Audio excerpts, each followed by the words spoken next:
বাবলু, ও বাবলু, তোর খাঁচা তৈরি হলো এবার? এদিকে যে তোর কাকা বাবুর প্রাণ ওষ্ঠাগত। সে কি কাকিমা? কাকুর আবার কি হলো? একটু আগেই না তাকে ভালো মানুষটি দেখে এলুম, এর মধ্যে আবার কি অনাসৃষ্টি কাণ্ড বাঁধালো? ওরে, আমিও তো ভালো দেখে ঘাটে গিয়েছি, এসে দেখি জ্বর আরো বেড়েছে। এদিকে আমি ডাক্তারবাবুকে আনতে গিয়েছি, সে বলে কিনা আসতে পারবে না রে।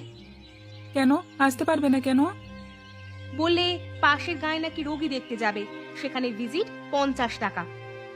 আমরা না হয় 50 টাকা দিতাম, টাকা আগে নাকি প্রাণ আগে?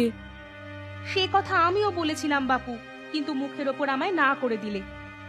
বুঝেছি, মুখের ভাষায় ওর কাজ হবে না। তুমি আমার লাঠিখানি এনে দাও তো, ও ডাক্তারি আজকে বের করছি। না না বাবু, তুই কোনো ঝামেলা করিস নে। ও না আসলে সদর থেকে অন্য ডাক্তারকে নিয়ে আয়। অন্য ডাক্তারকে দেখাও না, নীলমণি ডাক্তারকে আজ আসতেই হবে।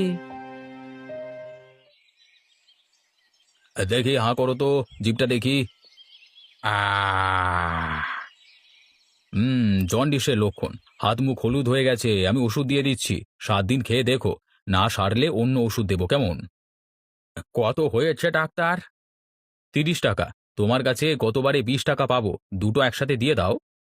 এখন তো দিতে পারবো না ডাক্তার, তুমি লিখে রাখো, ফসল তুলে তারপর দেব। তোমাদের অজুহাত আর গেল না, এরকম করলে তো আমার ডাক্তারি লাটে তুলতে হবে। তোমার ডাক্তারি লাটে আজ এমনি উঠবে।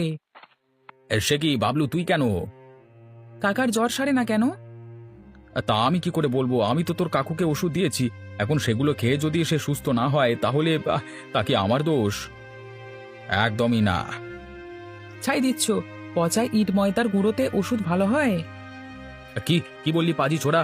আমি ওষুধের নাম বলে রোগীকে ইট ময়দার গুলি খাওয়াচ্ছি? নয়তো কি?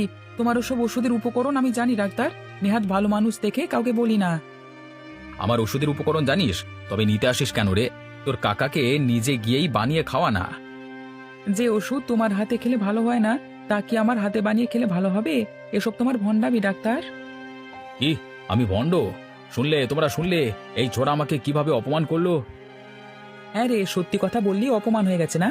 যাক সেসব কথা, তোমার সাথে আমি ঝগড়া করতে আসিনি। তুমি তাড়াতাড়ি বাক্স প্যাঁটরা নিয়ে আমাদের বাড়িতে এসো। তোমার এবারের ঔষধে যদি কাকুর জ্বর না সারে, তবে তোমার কপালে শনি আছে বলে দিলাম।